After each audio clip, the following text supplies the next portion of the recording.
नमस्कार मित्रों, आज के इस वीडियो में हम सामान्य हिंदी के वाक्य विचार टॉपिक पर चर्चा करेंगे कि वाक्य किसे कहते हैं, वाक्य के कितने अंग हैं और वाक्य के कितने भेद हैं।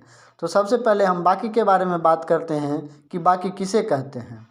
तो विचारों या भावों को पूर्णतया व्यक्त कर देने में सक्षम, सार्थक तथा सुव्यवस्थित पद समूह को वाक्य कहा जाता है। वो सार्थक यानी सार्थक सही अर्थ दे, सही तरीके से व्यक्त करने में सक्षम हो और सुव्यवस्थित पदों का समूह हो, उसे हम कहते हैं वाक्य। वाक्य के दो मुख्य अंग होते हैं, सब्जेक्ट और प्रेडिकेट, उद्देश्य और विधेय। उद्देश्य वाक्य का वह भाग जिससे किसी व्यक्ति या वस्तु के बारे में कुछ कहा जाए, या वाक्य में जिसके बारे में सीधे अर्थों में कहें तो वाक्य में जिसके बारे में बात किया जाए, उसे हम उद्देश्य कहते हैं। जैसे सोहन रोटी खाता है, तो यहाँ रोटी कौन खाता है, तो सोहन खाता है। किसके बारे में बात की जा रही है, तो सोहन के बारे में बात की जा रही है, तो वाक्य का उद्देश्य सोहन है। उद्देश्य के रूप में संज्ञा, सर्वनाम, विशेषण, क्रिया विशेषण, क्रियार्थक संज्ञा या वाक्यांश कुछ भी हो सकते हैं। जैसे संज्ञा, सोहन किताब पढ़ता है, तो यहाँ सोहन वाक्य है, सोहन वाक्य में उद्देश्य है, तो सोहन क्या है, तो संज्ञा है। सर्वनाम के रूप में वह घर जाता है, तो वह सर्वनाम है, वह उद्देश्य है वाक्य का। बुद्धिमान सदा सत्य बोलते हैं, हाँ बुद्धिमान विशेषण है लेकिन वो वाक्य का उद्देश्य है। इसी तरह क्रियार्थक संज्ञा, तैरना एक अच्छा व्यायाम है, तैरना क्या है, क्रियार्थक संज्ञा है। वाक्यांश, बाकी कहता है कि भाग्य के भरोसे बैठना कायरों का काम है, तो किसके बारे में बात हो रही है, भाग्य के भरोसे बैठने के बारे में, तो ये क्या है, वाक्यांश है।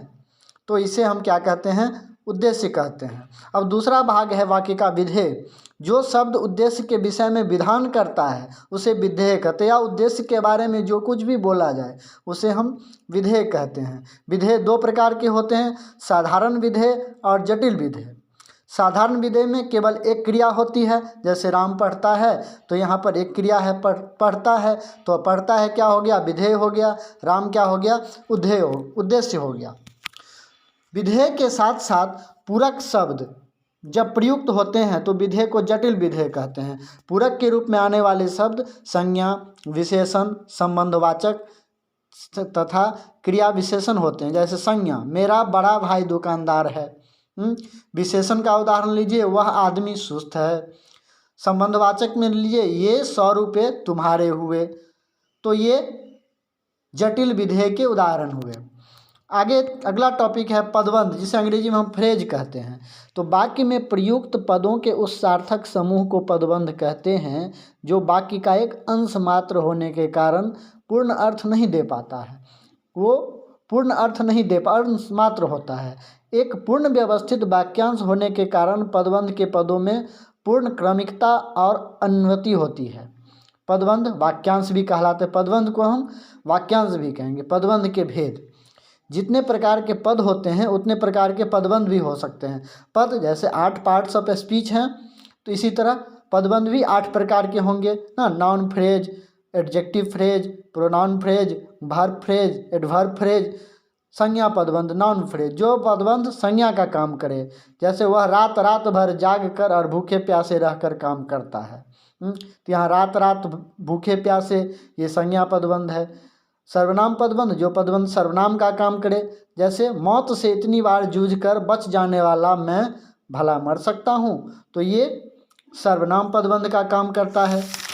इसी तरह विशेषण पदबंध, किसी संज्ञा की विशेषता बताने वाला पदबंध, जैसे नाली से बहता पानी, चांद से प्यारा मुखरा, तो ये विशेषता बता रहा है। क्रिया पदबंध मुख्य क्रिया और उसकी सहायक क्रियाओं से मिलकर बनते हैं। क्रिया विशेषण पदबंध, जब अनेक पद मिलकर वाक्य में क्रिया विशेषण का काम करते हैं। वह भीड़ में तीर की तरह घुसता चला गया, तो ये क्रिया विशेषण पदबंध हो गया। संबंध सूचक पदबंध ना, जैसे के बाहर, के भीतर, में से, की ओर। समुच्चयबोधक पदबंध, इसलिए, कि, क्योंकि। इसी तरह विस्मयादि बोधक पदबंध, बाप रे बाप, दैया रे दैया, ये सब क्या है, विस्मय सूचक पदबंध हैं। तो जिस तरह 8 पार्ट्स ऑफ स्पीच होते हैं, उसी तरह पदबंध भी 8 प्रकार के होते हैं। अब आगे चलते हैं उपवाक्य, क्लाउज पर। तो ऐसा पद समूह जिसका अपना अर्थ हो, जो एक वाक्य का भाग हो और जिससे उद्देश्य और विधेय हो, उपवाक्य कहलाता है। उसने कहा कि मैं लिखूंगा, तो उसने कहा प्रधान वाक्य हो गया और मैं लिखूंगा उपवाक्य हो गया। तो पदबंध और उपवाक्य में अंतर क्या होता है? उपवाक्य भी पदबंध की तरह पदों का समूह होता है, लेकिन इससे केवल आंशिक भाव प्रकट होता है, पूरा नहीं। पदबंध में क्रिया नहीं होती है और उपवाक्य में क्रिया होती है। धन्यवाद।